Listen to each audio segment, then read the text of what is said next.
premier thème que nous allons étudier, c'est tout ce qui est a priori et légitimité, parce que beaucoup d'a priori dans notre société véhiculent ou non une certaine légitimité des femmes au sein des entreprises et au travail. La question de la légitimité, moi, elle m'a prise un peu par surprise, parce que dans ma génération, donc si je prends mon cas personnel, à HEC, on était 46% de filles pour 54% de garçons. Donc la question de est-ce qu'on est plus légitime que les garçons, ou moins légitime, on ne se l'est jamais posé en fait. Pour nous, c'était évident qu'on aurait les mêmes postes que les garçons et qu'on réussirait aussi bien qu'eux. Donc c'était pas du tout une question. Sauf que dès qu'on est sorti d'HEC, en fait, dès la sortie de l'école, il y a un écart de 15% dans les rémunérations entre les garçons et les filles. Et là, on ne peut pas encore parler de maternité, on ne peut pas parler de rupture dans les carrières, quand on sort de l'école, on a 20 ans. Mais dès ce moment-là, il y a un écart parce que tout simplement, les filles ne demandent pas. Elles sont tellement contentes qu'on leur propose un job, même si elles sont surdiplômées, qu'elles signent en bas et elles oublient de regarder combien on leur propose. Donc elles ne demandent pas, elles ne négocient pas, elles ne se mettent pas en avant. Donc elles acceptent des conditions de travail que les garçons n'acceptent absolument pas. Par exemple, il y a à peu près 25% des filles à la sortie des écoles de commerce qui sont recrutées en CDD, alors qu'il n'y a aucun garçon qui est recruté en CDD. Il y a des filles qui sortent de Polytechnique qui n'ont pas le statut de cadre, alors qu'il n'y a aucun garçon qui sort de Polytechnique qui n'a pas le statut de cadre. Donc tout ça pour dire qu'en fait, nous, on nous a formés à être des très bonnes élèves, à être polis, à être sages, à bien travailler, à avoir des bonnes notes. Mais on ne nous a absolument pas formés à ce qui nous attend dans l'entreprise, c'est-à-dire la compétition, le fait de se mettre en avant, de demander, d'exiger, de parler d'argent, qui est quelque chose qui est difficile pour nous, parce que ça va un peu à l'encontre de notre éducation. Donc il y a tout ce travail qu'il faut faire, d'aller un peu contre nous-mêmes et de se faire violence, et d'exiger la même chose que les garçons. Je vais essayer d'être un peu provocateur, mais c'est aussi un peu notre rôle. On n'avait pas l'impression, les garçons qui sont ici pourraient peut-être en témoigner, que vous prenez difficilement la parole si on ne vous la donne pas, vous voyez, par exemple. Bah écoutez, pourtant les statistiques... C'est mon côté mouche du coche. Oui. Moi, je le vois tous les jours autour de moi. Par exemple, quand je propose une promotion à quelqu'un, quand c'est une fille, elle me dit « Ah oui, mais je ne sais pas si je pourrais, je ne sais pas si j'en serais capable, est-ce que tu crois vraiment que c'est pour moi ?» Donc elle se pose des tas de questions. Quand c'est un garçon, évidemment, il accepte et il vous demande 20% d'augmentation au passage. Donc, il faut absolument lutter contre ça. Les filles, en fait, se mettent beaucoup trop de barrières dans la tête. Il y a des filles, par exemple, qui me disent « Je ne sais pas si je peux accepter ton poste parce que tu sais, peut-être que d'ici 2 ans, je vais faire un enfant. » Donc, elles n'ont même pas encore le conjoint, donc l'enfant, on n'en parle même pas.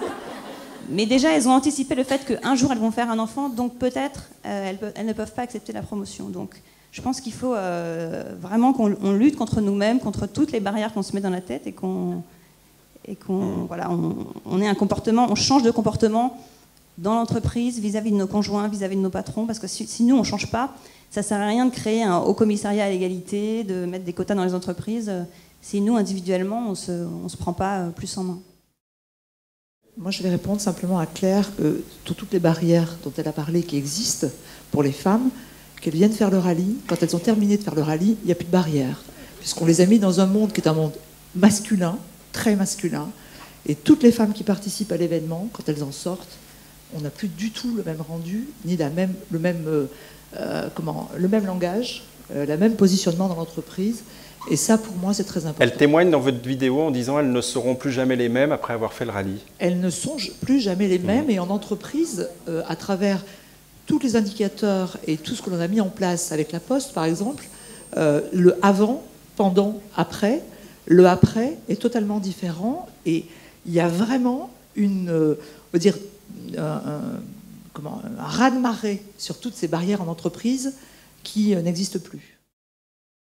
Je voulais juste revenir sur une toute petite chose. Il y a eu le débat ce matin qui m'a intéressé. M. Dufort disait « J'arrive pas à recruter, faire en sorte que les femmes qui travaillent dans le luxe viennent dans l'automobile. » Moi, je pense que profondément, nous tous qui travaillons dans l'automobile, et plus particulièrement avec les L de l'auto, on est quand même responsables tous ensemble d'une non-valorisation des métiers de l'automobile.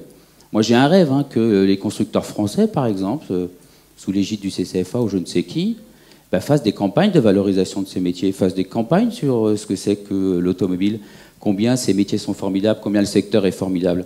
On ne se prend pas en main tous ensemble. Donc, vous voyez, on devrait, se mobiliser ensemble pour faire des actions, et des vrais plans d'action, pas simplement en discuter. Et puis 2, on devrait aussi aller regarder ce qui se passe ailleurs pour être porteur. Anaïs, quand on prend une direction de centre comme ça et qu'on s'y sent légitime, est-ce que dans votre enfance, est-ce que votre maman, votre papa vous y ont vu? Parce que la légitimité, à mon avis, elle peut s'ancrer très tôt sur des postes masculins, et sans qu'on en doute soi-même. Et donc, je veux bien que vous nous donniez votre vécu. Moi, j'ai pas de frère, j'ai qu'une sœur. Effectivement, je pense que la manière dont on a été éduqué a évidemment une influence sur notre comportement. On le sait tous. C'est un peu aussi se prouver des choses. Et enfin, moi, c'est un petit peu un combat et rentrer prouver justement d'avoir. Enfin, moi, c'est mon cas, d'avoir vu ma mère ne pas travailler, être à la maison. Et donc, justement, c'est un peu une revendication, un positionnement de la femme de dire on est aussi capable, on fait des études, on arrive effectivement. Les postes donc là où je suis, chez Veolia en tant que responsable d'agence, se féminisent beaucoup maintenant parce que donc effectivement on est aussi légitime, on fait des études, on arrive au même niveau, mais donc effectivement je pense que c'est une réaction à notre, enfin il y a de ça aussi, quoi. Bon, après je suis pas dans ce cas. Je vous propose qu'on fasse le lien avec le deuxième thème, qui est le leadership et la prise de risque, hein, globalement. Voilà la thématique qu'on va absorber comme ça. On s'aperçoit que les genres masculins et les genres féminins sont tous les deux, capables effectivement de cette notion de leadership et de prise de risque. En revanche, la méthode, les moyens, la manière de faire sont un petit peu différents. Et je vous propose là encore que Gérard et Claire vous exprimiez les premiers mots là-dessus, et puis qu'ensuite Magali, tout le monde, etc. puissent s'exprimer. Je pense qu'il y a deux styles, deux façons d'aborder le risque, la prise de risque. Du côté du féminin et du masculin, je reprends les préconservatoires, sans tomber dans les stéréotypes, mais quand même, les hommes ne sont pas des femmes et réciproquement, donc il y a quand même quelque chose à dire sur les différences. Et que la prise de risque au masculin est, parce que l'organisation, l'entreprise est plus dans le code masculin, est plus valorisée dans l'entreprise, et que la prise de risque au féminin est moins valorisée et moins vue. Alors, quelles sont ces différentes prises de risque ? Du côté du masculin, il me semble que la prise de risque est de repousser les limites, de prendre un risque au sens d'un risque maximum par rapport au domaine dont on a la charge. Et on peut, qu'est-ce qu'il y a derrière cette prise de risque ? On voit qu'il y a, on va jusqu'au risque de mort.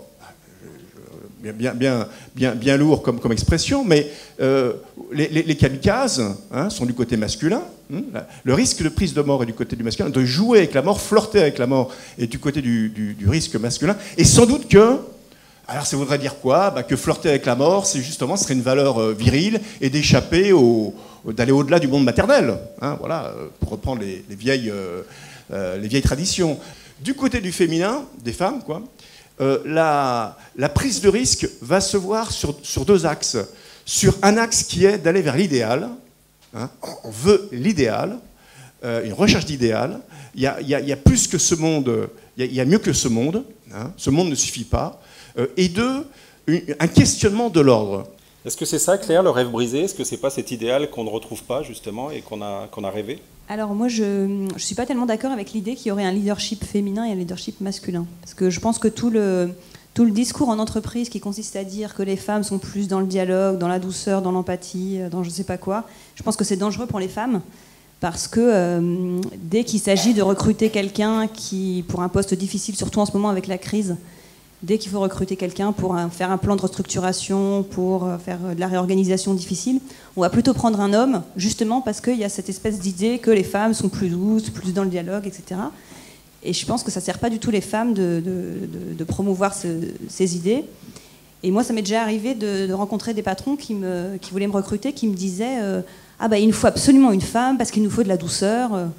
Donc moi, je suis très mal à l'aise avec ça, parce que je pense que quand on monte dans la hiérarchie, quand on est dans des postes de pouvoir, on voit bien finalement que les femmes sont pas du tout plus douces que les hommes, elles sont aussi dans le pouvoir. Donc je trouve ça, je suis pas très à l'aise avec cette idée en fait. Je pense que plus on monte et plus on voit bien que les différences s'estompent, Et que, après, il y a des stratégies individuelles qui vont être différentes, évidemment, en fonction du parcours de chacun. Mais finalement, les ressorts sont les mêmes. Et donc, moi, je ne suis pas tellement d'accord avec cette idée de compétences féminines versus compétences masculines. Magali, au sein d'un design d'une grande entreprise, comment est-ce que vous vivez la notion de prise de risque ou de proposition de prise de risque par rapport à vos collègues hommes, par exemple ?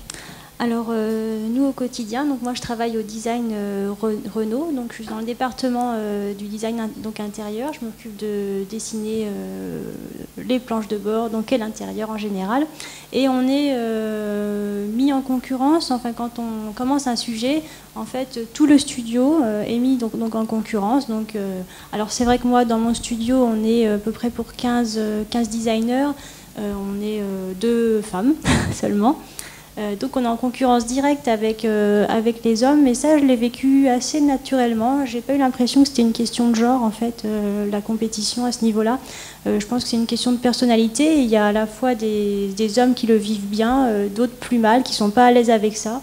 Et j'ai pas eu l'impression que c'était une question de genre. Moi je me sentais plutôt à l'aise aussi. J'ai pas eu l'impression que je devais forcer spécialement mon comportement dans ces moments-là. J'ai juste eu le besoin de montrer qu'on était à compétences égales et voilà. Donc, Merci à vous toutes et à vous tous.